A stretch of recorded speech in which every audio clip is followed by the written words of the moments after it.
नमस्कार, India voice देख रहे हैं आप। मैं हूं आपके साथ रिया डगवाल। बुलेटिन की शुरुआत करेंगे इस वक्त की बड़ी खबर के साथ। सबसे पहले बात रायबरेली की कर लेते हैं।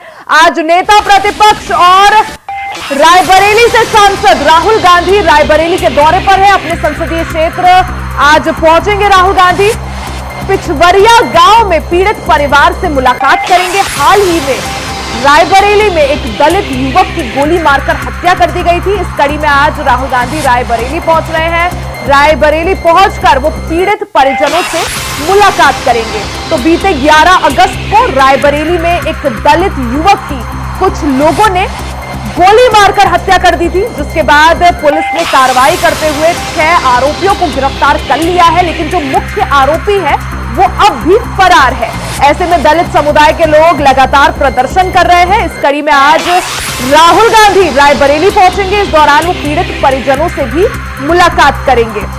तो नेता प्रतिपक्ष और रायबरेली से सांसद राहुल गांधी आज अपने संसदीय क्षेत्र रायबरेली पहुंचेंगे। पिछवरिया गांव में पीड़ित परिवार से वो मुलाकात करेंगे। हाल ही में जिस तरह से एक दलित युवक की गोली मारकर हत्या कर दी गई थी, इसके बाद राहुल गांधी अब पीड़ित परिवार से मिलने के लिए रायबरेली आज पहुंचेंगे। आज रायबरेली दौरे पर राहुल गांधी अपने संसदीय क्षेत्र पहुंचेंगे। पिछवरिया गांव में पीड़ित परिवार से मुलाकात करेंगे। बीते 11 अगस्त को देर रात एक दलित युवक की गोली मारकर कुछ बदमाशों ने हत्या कर दी थी। इसके बाद यह मामला पूरी तरह से गर्मा गया था। पुलिस ने ताबड़तोड़ कार्रवाई करते हुए 6 आरोपियों को गिरफ्तार किया। हालांकि जो मुख्य आरोपी है वो अब भी फरार है। ऐसे में दलित समुदाय के लोग लगातार प्रदर्शन कर रहे हैं। इसी कड़ी में आज नेता प्रतिपक्ष और रायबरेली से सांसद राहुल गांधी अपने संसदीय क्षेत्र रायबरेली आज पहुंचेंगे। आज रायबरेली का राहुल गांधी का ये दौरा, इस दौरान वो पिछवरिया गांव भी जाएंगे, जहां पीड़ित परिवार से वो मुलाकात करेंगे। पीड़ित दलित परिवार से वो मुलाकात करेंगे और उनको आश्वासन भी देंगे कि हर संभव मदद प्रशासन द्वारा की जाएगी और जल्द मुख्य आरोपी को भी गिरफ्तार किया जाएगा। रायबरेली में बीते 11 अगस्त देर रात एक दलित युवक की कुछ बदमाशों ने गोली मारकर हत्या कर दी थी, जिसके बाद पूरी तरह से इस मामले ने राजनीतिक रूप ले लिया था। जमकर इस मामले को लेकर राजनीति भी हो रही है। पुलिस ने कार्रवाई करते हुए 6 आरोपियों को इस मामले में गिरफ्तार किया है। हालांकि जो मुख्य आरोपी है वो अभी भी फरार है। ऐसे में दलित समुदाय के लोग लगातार प्रदर्शन भी कर रहे हैं, क्योंकि रायबरेली राहुल गांधी का संसदीय क्षेत्र है। यहां से सांसद है राहुल गांधी। ऐसे में आज अपने संसदीय क्षेत्र रायबरेली राहुल गांधी पहुंचेंगे और पीड़ित परिवार से मुलाकात करेंगे, उनसे उनका हालचाल जानेंगे, बातचीत करेंगे, पूरी जो घटनाक्रम था उसको समझने की कोशिश करेंगे। ज्यादा जानकारी के लिए सीधा रुख कर लेते हैं संवाददाता राजू तिवारी का। राजू, क्योंकि राहुल गांधी का आज रायबरेली का दौरा, सबसे पहले आपसे जानना चाहेंगे कितने बजे राहुल गांधी पहुंचेंगे या पहुंच चुके हैं, क्या कुछ जानकारी? जी देखिए, 11 बजे का यहाँ टाइमिंग था, लेकिन थोड़ा सा टाइमिंग में लेट हुआ है। बताया जा रहा है कि लगभग 15 मिनट बाद राहुल गांधी जो दलित अर्जुन पासी है जिसकी हत्या हुई थी, उसके घर पहुंचकर परिवार से मिलेंगे और सांत्वना देंगे। हम उसी घटनास्थल में मौजूद हैं, दिखाना चाहेंगे किस तरह से यहाँ पे पुलिस की तैनाती हो गई है और नेता प्रतिपक्ष राहुल गांधी के आने को लेकर यहाँ पर सारी तैयारियां की गई हैं। अगर सुरक्षा व्यवस्था की बात करें तो सुरक्षा व्यवस्था के तहत पुख्ता इंतजाम किए गए हैं। और वहीं अगर परिवार की बात करें तो परिवार में देखा गया कि उसकी माँ जो है वो रो रो कर बुरा हाल है और परिवार वालों में कहीं न कहीं बड़ा शोक देखने को मिल रहा है। ग्रामीणों के द्वारा भी जो आरोपी है उसको गिरफ्तार करने की बात कही जा रही है। 6 लोगों को गिरफ्तार किया गया है और एक आरोपी जो विशाल सिंह है उसको गिरफ्तार नहीं किया गया है। उसी की गिरफ्तारी को लेकर ये मांग की जा रही है और दलित समाज के लोग हैं और भीम आर्मी के लोग हैं, उनके द्वारा एक विशाल प्रदर्शन भी किया गया था और उसकी गिरफ्तारी को लेकर आवाजें आरोपी की गिरफ्तारी को लेकर, जैसा आपने भी बताया राजू, की इस मामले में हालांकि 6 आरोपियों को गिरफ्तार किया जा चुका है, लेकिन जो एक 7वां आरोपी है वो अभी तक गिरफ्तार नहीं हुआ है। और यही वजह है कि जो दलित समुदाय के लोग हैं वो प्रदर्शन कर रहे हैं। आज राहुल गांधी यहाँ पर पहुंचेंगे, पीड़ित परिवार से मुलाकात भी करेंगे। सुरक्षा व्यवस्था के किस तरह से इंतजाम और यहाँ पर जो पीड़ित परिवार है उसकी तरफ से क्या कुछ राहुल गांधी से यहाँ पर मांग की जाएगी, क्या कुछ उनसे मांग करने की यहाँ पर पीड़ित परिवार द्वारा कोशिश? जी देखिए, बता दूं कि जिस तरह से दलित जो अर्जुन पासी था उसकी गोली मारकर हत्या की गई थी और उसी मामले में 7 लोगों के खिलाफ एफआईआर दर्ज है। पुलिस ने 6 लोगों को गिरफ्तार करके जेल भेज दिया है, लेकिन जो मुख्य आरोपी विशाल सिंह बताया जा रहा है उसको अभी तक गिरफ्तार नहीं किया है पुलिस ने और वो पहुंच से दूर बताया जा रहा है। लेकिन 10 दिन लगभग पूर्व हत्या होने के बावजूद भी देखा जा सकता है कि किस तरह से अभी अभियुक्त विशाल सिंह जो पुलिस की गिरफ्त से दूर है, उसी की गिरफ्तारी को लेकर दलित समाज मांग कर रहा है। चाहे भीम आर्मी हो, चाहे आसपास के ग्रामीण हो, उसमें आक्रोश देखने को मिल रहा है कि जो आरोपी विशाल सिंह है उनको गिरफ्तार क्यों नहीं किया गया। उसी को लेकर अगर बात करें तो यहाँ के सांसद जो राहुल गांधी हैं और नेता विपक्ष हैं वो आज यहाँ पहुंच रहे हैं और विशेष रूप से इसी कार्यक्रम में शिरकत करेंगे, परिवारजनों से मिलेंगे, परिवारजनों से मिलकर कुशल क्षेम जानेंगे। तो कहीं ना कहीं साफ तौर से देखा जा सकता है कि जो राहुल गांधी हैं वो आज पहुंच रहे हैं और उन्हीं के पहुंचने को लेकर सवाल ये भी राजू की आखिर जो मुख्य आरोपी है जिसकी बात भी चल रही है और पीड़ित परिजन हो चाहे दलित समुदाय हो बार बार उसकी गिरफ्तारी की मांग कर रहा है, लेकिन आखिर पुलिस प्रशासन की तरफ से ढील क्यों दी जा रही है, देरी किस बात की? आखिर पकड़ने के लिए क्या कुछ यहाँ पर प्रयास किए गए हैं? जी देखिए, पुलिस का साफ तौर पे कहना है कि 6 लोगों को जेल भेजा गया है और जो आरोपी विशाल सिंह है उनको गिरफ्तार करने का प्रयास किया जा रहा है, लेकिन वो अभी तक पुलिस की पहुंच से बाहर बताया जा रहा है। लेकिन पुलिस अभी पूरे मामले में किसी प्रकार का बयान भी नहीं दे रहा है और पुलिस अधीक्षक रायबरेली के द्वारा बताया गया प्रेस कॉन्फ्रेंस में 6 लोगों को गिरफ्तार करते हुए जेल भेज दिया गया और 7वें आरोपी को जल्द ही गिरफ्तार करके जेल भेजा जाएगा। लेकिन लगभग 10 दिन बीत जाने के बाद भी गिरफ्तार नहीं किया गया और उसी गिरफ्तारी न होने के कारण लगातार एक समुदाय में ये विशेष तौर से आक्रोश पनप रहा है और वहीं अगर दूसरी तरफ बात करें तो राजनीतिक स्वरूप भी अलग अलग दलों के द्वारा दिया जा रहा है। बात करें अगर कांग्रेस की और नेता प्रतिपक्ष राहुल गांधी की, तो राहुल गांधी भी आज यहाँ पहुंच रहे हैं, उनके घर पहुंच रहे हैं, घर पहुंचकर परिवार से मिलेंगे और सांत्वना देंगे। ये उनका व्यक्तिगत प्रोग्राम, चूंकि इसके बाद यहाँ जिले में कोई ऐसा प्रोग्राम नहीं है कि वो यानी आज खासकर पीड़ित परिजनों से ही मुलाकात करने राहुल गांधी रायबरेली पहुंच रहे हैं। जी बिल्कुल, इसी प्रोग्राम में शिरकत करने के लिए पहुंच रहे हैं। सुरक्षा व्यवस्था के पुख्ता इंतजाम किए गए हैं, पुलिस चप्पे चप्पे में मौजूद है, क्योंकि गांव के अंदर जो अर्जुन पासी जिसको गोली मारकर हत्या की गई थी उसका घर है गांव के अंदर और उसी घर तक जाने को लेकर जितने भी रास्ते हैं वहां पुलिस की चाक चौबंद व्यवस्था की गई है, पुलिस बल मौजूद है। अगर वहीं बात करें तो पुख्ता इंतजाम के तहत हर प्रकार से किए गए हैं। राहुल गांधी के साथ और कौन कौन नेता यहाँ पर नजर आ सकते हैं, कौन कौन दिग्गज यहाँ पर नजर आ सकते हैं? जी बिल्कुल, बात करें यहाँ के स्थानीय नेता तो है ही हैं, जिला से लेकर जो तहसील स्तर तक की कार्यकारिणी के सदस्य और नेता हैं वो मौजूद रहेंगे। और वहीं अगर बात करें अमेठी केएल शर्मा की, तो केएल शर्मा भी मौजूद रहेंगे ऐसा बताया जा रहा है। तो कहीं न कहीं इससे पहले भी अगर बात करें तो केएल शर्मा घर आकर कुशल क्षेम पूछ चुके हैं और परिवारजनों से मिल चुके हैं। तो ऐसे में पूरी तरह से जिस तरह से एक दलित युवक की गोली मारकर हत्या कर दी जाती है, अब ये मामला पूरी तरह से राजनीतिक रूप ले चुका है और ऐसे में राहुल गांधी जो कि रायबरेली से सांसद भी हैं, नेता प्रतिपक्ष भी हैं, आज उनका रायबरेली द्वारा पीड़ित परिजनों से मुलाकात करेंगे। क्या कुछ आश्वासन राहुल गांधी द्वारा यहाँ पर पीड़ित परिवार को दिया जाता है, उस पर सभी की निगाहें। राजू बहुत बहुत शुक्रिया जानकारी के लिए।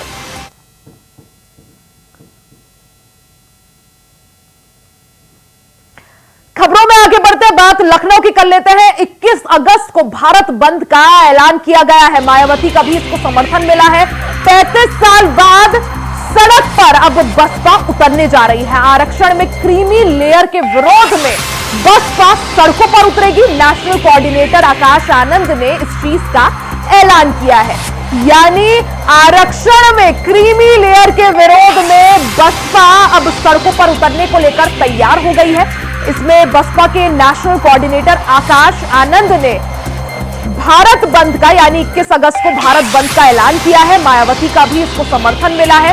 33 साल बाद अब सड़कों पर बसपा नजर आएगी। आरक्षण में क्रीमी लेयर के विरोध में बहुजन समाज पार्टी लगातार अपनी आवाज बुलंद करती आई है। ऐसे में आरक्षण में क्रीमी लेयर के विरोध में बसपा अब सड़कों पर उतरेगी।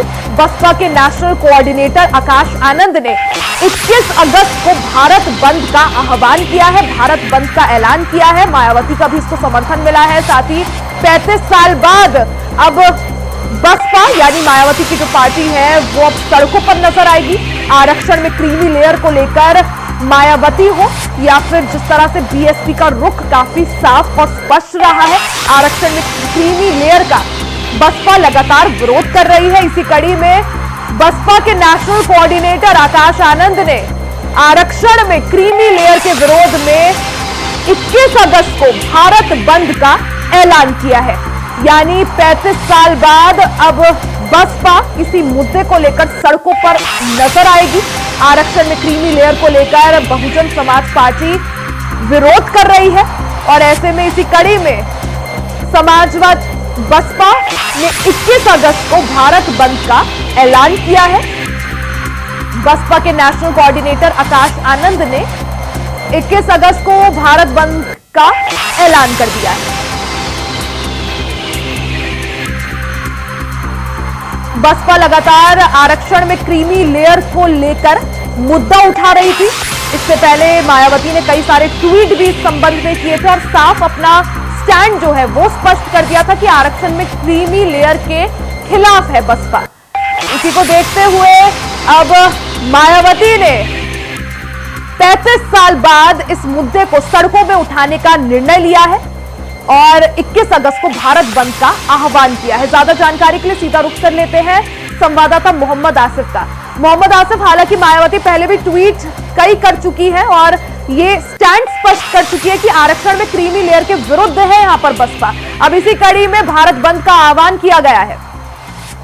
जी बिल्कुल लिया, जिस तरह से उसका फैसला आया और उसमें आरक्षण में क्रीमी लेयर को आरक्षण दिए जाने की बात कही गई है, इसको लेकर बसपा प्रमुख मायावती लगातार ट्वीट कर रही हैं, विरोध कर रही हैं और अन्य दलों से भी समर्थन मांग रही हैं, चाहे सपा प्रमुख अखिलेश यादव हो या फिर कांग्रेस से राहुल गांधी हो। कांग्रेस पार्टी से मांग की कि जो आरक्षण में क्रीमी लेयर को लेकर जो फैसला है उसका विरोध किया जाए और बसपा प्रमुख मायावती ने मोदी सरकार से भी मांग की थी कि जिस तरह से मानसून सत्र में एक आश्वासन मिला था कि क्रीमी लेयर आरक्षण लागू नहीं किया जाएगा, उसके बाद बसपा प्रमुख मायावती ने यह भी कहा था कि आरक्षण को लेकर सभी दल चुप्पी साधे हुए हैं और अगर आरक्षण को हटाना ही था तो मानसून सत्र में या फिर आपातकालीन जो है बैठक बुलाकर लोकसभा में इसको निरस्त किया जाए, रद्द किया जाए।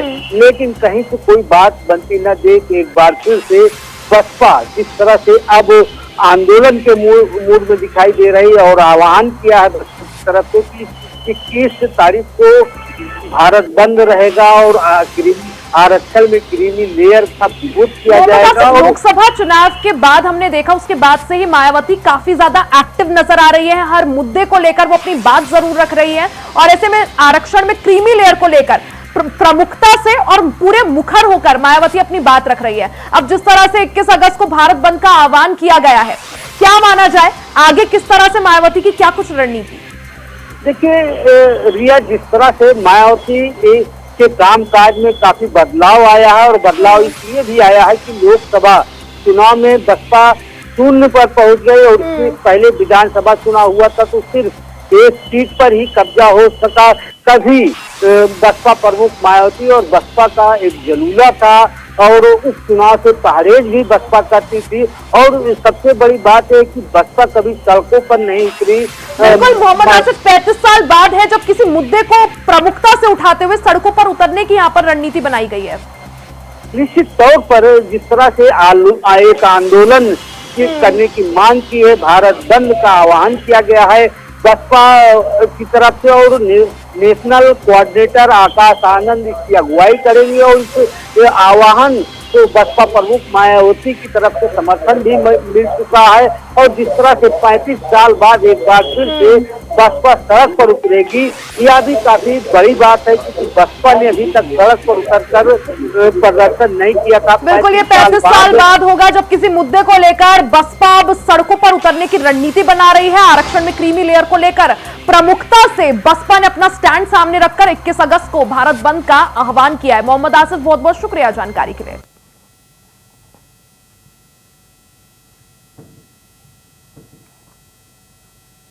खबरों का सिलसिला जारी रहेगा, यहां रुकेंगे एक छोटे से ब्रेक के लिए, जल्द वापस लौटेंगे, कहीं जाइएगा नहीं। ब्रेक के बाद एक बार फिर से आप सभी का स्वागत है। खबरों में आगे बढ़ते हैं, बात लखनऊ की कर लेते हैं। साबरमती एक्सप्रेस के डीरेल होने की अब जांच शुरू हो गई है। एटीएस ने जांच शुरू कर दी है। एटीएस ने शुरू की ट्रेन के डीरेल होने की जांच। घटनास्थल के आसपास का सीसीटीवी फुटेज खंगाल रही है एटीएस की टीम। 5 किलोमीटर के दायरे का मोबाइल डेटा भी देखा जा रहा है। ट्रेन घटनाओं के पैटर्न को भी ऑब्जर्व किया जा रहा है। तो एक बड़ी खबर आपको बता दें, साबरमती एक्सप्रेस ट्रेन के डिरेल होने की अब एटीएस जांच कर रही है। इस दौरान एटीएस ने इस मामले की जांच शुरू कर दी है। इस कड़ी में घटनास्थल के आसपास का सीसीटीवी फुटेज भी एटीएस खंगाल रही है। 5 किलोमीटर के दायरे का मोबाइल डेटा भी एटीएस कलेक्ट कर रही है। ट्रेन घटनाओं के पैटर्न को भी ऑब्जर्व किया जा रहा है। कुछ दिन पहले कुछ साबरमती एक्सप्रेस डिरेल हो गई थी। डिरेल होने की वजह यह सामने आई थी कि किसी ने ट्रेन का जो पाथ था उस पर कुछ सामान रख दिया था, जिसके बाद साबरमती एक्सप्रेस डिरेल हो गई थी। ऐसे में अब साबरमती एक्सप्रेस के डिरेल होने की जांच एटीएस कर रही है। एटीएस ने जांच शुरू कर दी है। ट्रेन घटनाओं के पैटर्न को भी यहां पर ऑब्जर्व किया जा रहा है। एटीएस ने इस मामले में घटनास्थल का भी मुआयना किया। घटनास्थल के आसपास 5 किलोमीटर के दायरे में लगे सभी सीसीटीवी फुटेजेस को भी खंगाला जा रहा है। मोबाइल लोकेशन भी डिटेक्ट की जा रही है।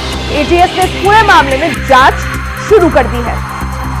तो बीते दिन जिस तरह से साबरमती एक्सप्रेस ट्रेन डिरेल हो गई थी, इसको देखते हुए अब इस मामले की जांच एटीएस को सौंपी गई है। एटीएस ने जांच करना भी शुरू कर दिया है। घटनास्थल का मुआयना एटीएस के अधिकारियों ने किया। इस दौरान घटनास्थल के 5 किलोमीटर के दायरे में जो भी सीसीटीवी कैमरे लगे हैं उनको खंगाला जा रहा है। साथ ही ट्रेन घटनाओं के पैटर्न को भी ऑब्जर्व किया जा रहा है।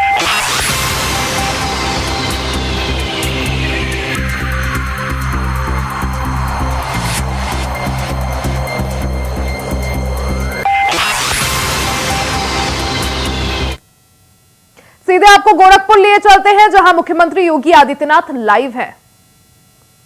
इसके लिए अलग अलग समय में अलग अलग कालखंडों में अलग अलग प्रयास हुए हैं।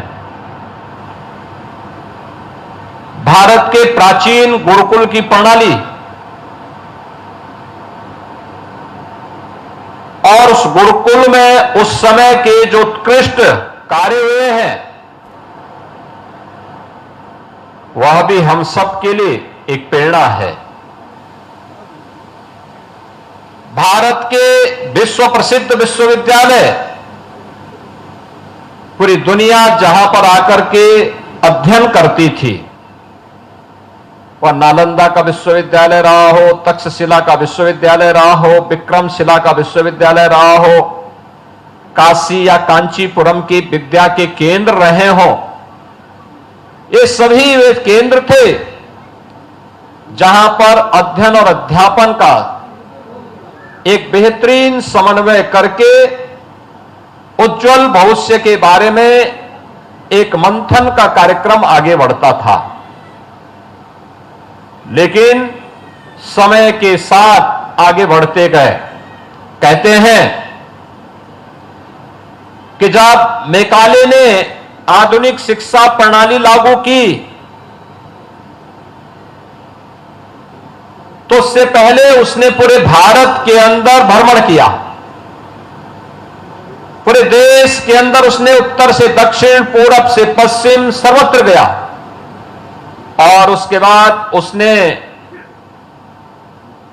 ब्रिटेन में वायसराय को पत्र लिख करके भेजा। उसने लिख के भेजा कि मैं भारत का भ्रमण किया हूं। भारत एक ऐसा देश है जहां की पंचायतें, जहां की संस्थाएं स्वयं भी अपने शिक्षण संस्थाओं के प्रति आग्रही बना करके साक्षरता के 100% लक्ष्य को बिना भेदभाव के हर व्यक्ति तक पहुंचाने के लिए प्रतिबद्ध दिख रही हैं। और भारत दुनिया में मुझे एक ऐसा देश देखने को मिला है जिस देश में मैं कहीं भी गया, शहरी जीवन को छोड़ दें तो ग्रामीण क्षेत्र में लोग आपस में एक विश्वास से जुड़े हुए हैं। कोई भी अपने घर में ताला नहीं लगाता। हर व्यक्ति को एक दूसरे पर विश्वास है और परस्पर यह विश्वास जब तक भारत के अंदर बना हुआ है, भारत को अधिक दिनों तक ब्रिटिशर गुलाम नहीं बना के रख सकते। और इसलिए उन्होंने उस समय की शिक्षा पद्धति को इस रूप में बनाया कि पहले की तुलना में अगर देखा जाए तो देश के अंदर निरक्षरता बढ़ी, लेकिन आजादी के बाद जो प्रयास प्रारंभ हुए उसके कुछ परिणाम प्राप्त भी हुए, लेकिन अभी इस पर बहुत कुछ किए जाने की आवश्यकता है, बहुत कुछ किए जाने की आवश्यकता है।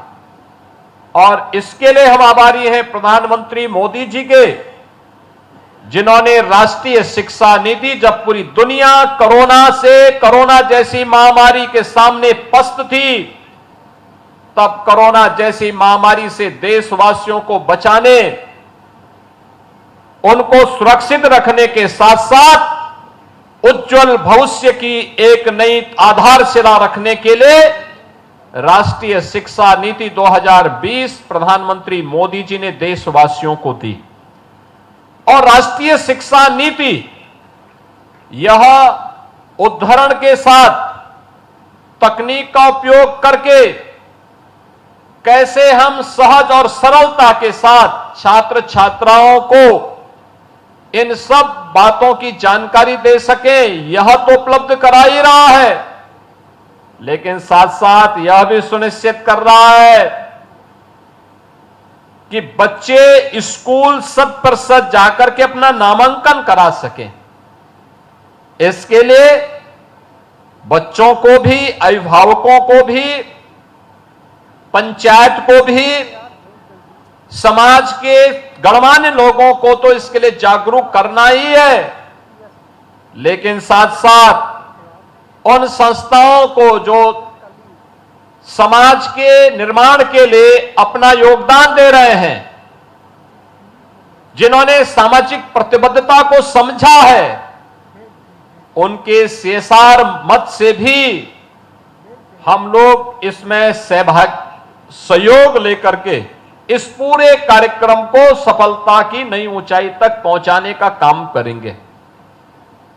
और मुझे प्रसन्नता है, यद्यपि 2017 से विद्यालयों में जो बच्चे पहले तो एडमिशन नहीं ले पाते हैं, एडमिशन लेते हैं तो उसमें से आधे बच्चे ऐसे होते थे एडमिशन लेने के बाद फिर स्कूल नहीं जाते थे। अगर किसी ने तीसरी, चौथी या 5वीं क्लास पास कर ली तो उसके बाद वो 6ठी क्लास में एडमिशन नहीं ले पाता था। 6ठी, 7वीं, 8वीं क्लास भी उसने पास कर ली तो 9वीं में एडमिशन नहीं लेता था। यानी परिणाम क्या था कि 9वीं क्लास में एडमिशन लेने वालों की संख्या पहली क्लास में एडमिशन लेने वालों की संख्या की तुलना में आधी रह जाती थी। हाई स्कूल के बाद जब सीनियर सेकेंडरी स्तर पर जाता था, इंटरमीडिएट के लिए आता था, उसमें भी कमी आ जाती थी और अंततः स्नातक करने वालों की संख्या 25 से 30% मात्र रह पाती थी और उसमें भी क्वालिटी का ध्यान नहीं दिया जाता था। आज एक तरफ हम लोगों ने 2017 में प्रारंभ किया पहले स्कूल चलो अभियान।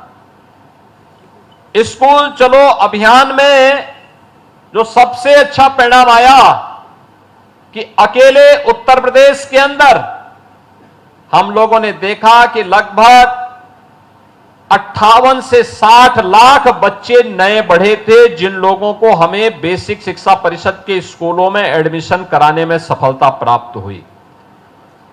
आप सोचिए, कोरोना में स्कूली शिक्षा सबसे ज्यादा प्रभावित हुई, लेकिन 1,34,00,000 से बढ़कर के छात्रों की संख्या उत्तर प्रदेश बेसिक शिक्षा परिषद में 1,92,00,000 पहुंच गई। तो आप गोरखपुर से मुख्यमंत्री योगी आदित्यनाथ को सुन रहे थे। इसी के साथ इस बुलेटिन में फिलहाल के लिए सिर्फ इतना ही। खबरों का सिलसिला जारी रहेगा, बने रहे हमारे साथ।